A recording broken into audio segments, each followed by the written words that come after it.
1 Samuel, chapitre 18. David avait achevé de parler à Saül. Et dès lors, l'âme de Jonathan fut attachée à l'âme de David, et Jonathan l'aima comme son âme. Ce même jour, Saül retint David, et ne le laissa pas retourner dans la maison de son père. Jonathan fit alliance avec David, parce qu'il l'aimait comme son âme. Il ôta le manteau qu'il portait pour le donner à David, et il lui donna ses vêtements, même son épée, son arc et sa ceinture.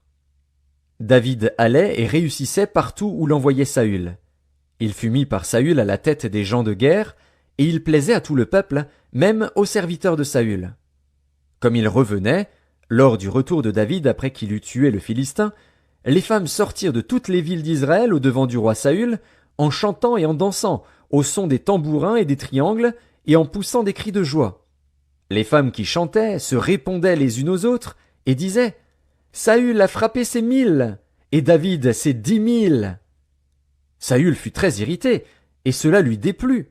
Il dit « On en donne 10 000 à David, et c'est à moi que l'on donne les 1000. Il ne lui manque plus que la royauté. » Et Saül regarda David d'un mauvais œil à partir de ce jour et dans la suite. Le lendemain, le mauvais esprit de Dieu saisit Saül, qui eut des transports au milieu de la maison. David jouait, comme les autres jours, et Saül avait sa lance à la main. Saül leva sa lance, disant en lui-même « Je frapperai David contre la paroi. » Mais David se détourna de lui 2 fois. Saül craignait la présence de David, parce que l'Éternel était avec David et s'était retiré de lui.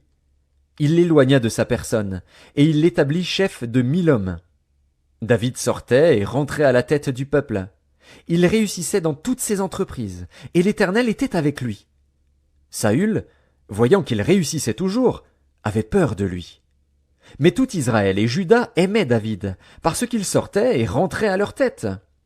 Saül dit à David, « Voici, je te donnerai pour femme ma fille aînée, Mérab.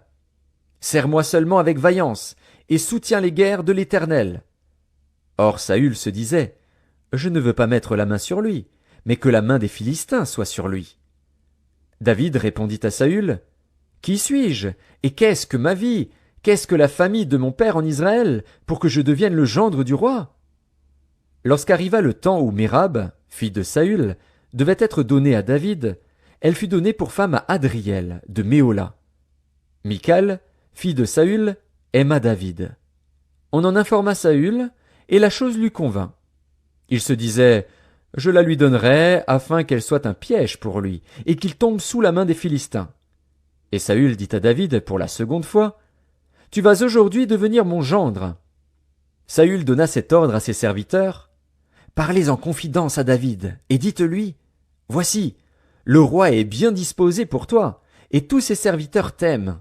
Sois maintenant le gendre du roi. » Les serviteurs de Saül répétèrent ces paroles aux oreilles de David. Et David répondit, « Croyez-vous qu'il soit facile de devenir le gendre du roi? Moi, je suis un homme pauvre et de peu d'importance. » Les serviteurs de Saül lui rapportèrent ce qu'avait répondu David. Saül dit, « Vous parlerez ainsi à David. Le roi ne demande point de dot, mais il désire 100 prépuces de Philistins pour être vengé de ses ennemis. » Saül avait le dessein de faire tomber David entre les mains des Philistins. Les serviteurs de Saül rapportèrent ces paroles à David, et David agréa ce qui lui était demandé pour qu'il devînt gendre du roi. Avant le terme fixé, David se leva, partit avec ses gens, et tua 200 hommes parmi les Philistins. Il apporta leurs prépuces, et en livra au roi le nombre complet, afin de devenir gendre du roi. Alors Saül lui donna pour femme Michal, sa fille. Saül vit et comprit que l'Éternel était avec David. Et Michal, sa fille, aimait David. Saül craignit de plus en plus David, et il fut toute sa vie son ennemi. Les princes des Philistins faisaient des excursions, et chaque fois qu'ils sortaient, David avait plus de succès que tous les serviteurs de Saül, et son nom devint très célèbre.